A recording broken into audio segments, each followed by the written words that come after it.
ninka inta badan waa mid xooggan oo iscelin kara, laakiin xaqiiqda ayaa ah in ragga ay leeyihiin asraar iyo waxyaabo kale oo cabsi geliya oo daalinaysa sida haweenka. Muuqaalkan waxaan idinku turjumi doonaa 9 qodob oo walwalka iyo walbahaarka ku abuura in badan oo ragga ka mid ah.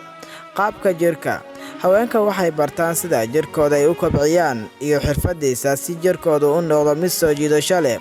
Laakiin raggu way ka duwan yihiin taasi, balse taasi kama dhigna in qaabkiisa jir ahaaneed ahmiyad uusan siinaynin. Haddii kale saacado badan kuma bixiyo jimka, laakiin waxa ugu weyn ee walwalgeliya ayaa ah caloosha. Waxaana ninka uu diyaar u yahay inuu sameeyo wax kasta oo si uu uga nabadgalo in waxyaabahaasi ay ku dhacaan.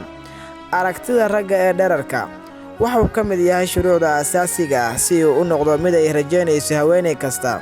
Laakiin taasi miyay ka dhigan tahay in ninka gaaban uusan ahayn mid haweenku tamaniyaan? Dabcan maya. Suurtagal ma ahan in haweeneydu ay xiriir kugula samayso kaliya inaad dheer tahay, laakiin kalsoonida naftaada ayaa ah midda ugu muhiimsan.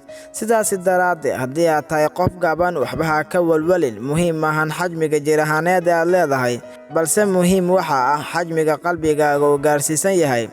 Cilaaqada jinsi ahaaneed waa mid ka mid ah mushkiladaha sida joogta u walwalgelisa ragga, isla markaasna heerka ay gaarsiin tahay raalli ahaanshaha cilaaqada jinsi ahaaneed ee haweeneydiisa waa mid mar waliba dhibaato ku haysa, xitaa haddii uusan si toos ah ugu sheegin. Mar waliba waxa uu doonayaa inuu dareemo raalli ahaanshaheeda iyo farxaddeeda. Taasina waxay qayb weyn ka qaadanaysaa kalsoonidiisa iyo raganimadiisa. Inaad rag kale uga sheekaysid waa waxa uu ugu neceb yahay in gacalisidiisa uga sheekayso hortiisa nin kale, sida saaxiib waxbarasho, mid shaqo iyo kuwo kale. Xitaa cilaaqadaasi haddii ay tahay mid soo dhammaatay. Arrintaasi waxay tahay tan ugu badan ee gilgisha kalsoonida nafta ragga. Waxa uu gudihiisa ka dareemaa xaalad isbarbardhig isaga iyo shakhsigaasi kale. taasina waxay xiriirka u keeni kartaa burbur. Haddaba si looga fogaado in waxyaabahaasi ay dhacaan, waxaa laga maarmaan ah in gabar yahay aad kala hadashid lamaanahaaga waxyaabahaasi iyo inaad u sheegtid xaaladda dhabta ee arrinkaasi khoseeya, fursadna aanay u bannaanayn kaasi. Dhammaanteen waxaan ognahay in arrin xasaasi ay tahay sodohda. Waxaa kugu waajib inaad ogaatid raggu ay rumaysan yihiin arrintaasi ilaa iyo meel fog. Waxay og yihiin in qoyskaasi ay saameyn ku yeelan karaan cilaaqada isaga iyo marwadiisa.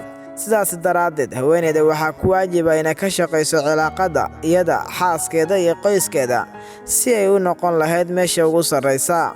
Aktarada markay ka soo muuqanayaan aflaamta iyo inay khibrad u leeyihiin la tacaamulka haweenka, waxay sabab u noqotaa in badan oo ragga ka mid ah inay isku dayaan sidaasi si la mid ah inay sameeyaan. Waqti laga yaabo qaarkood inaysan lahayn khibraddaasi, laakiin waxaad ogaataa tacaamulkaasi ka badbadiska inaysan u baahnayn haweenka. Laakiin umuurtu waxay ku xiran tahay heerka rumaynta dareenka isdhaafsi ee labada dhinac iyo kalsoonida uu siiyo haweeneyda. Tinta madaxa waa mid ka mid ah waxa sida weyn ay u daneeyaan ragga, halka inay tin la'aan noqdaan ay ka yeelayso inay isku buuqaan ilaa iyo xad halis ah. Laakiin xalka waa uu fudud yahay. Haweeney kasta waxaa u furan inay u sheegto gacaliyaheeda inay jeceshahay si kasta oo qaabkiisu yahayba. Waxa ugu badan ee ragga walwalgeliya ayaa ah tirada ragga ay lamaantiisa horey u soo baratay. Waxay xaaladdaasi ka dhigaysaa mid lala barbardhigayo, laakiin umuurtaasi xalkeeda waa ay fududahay.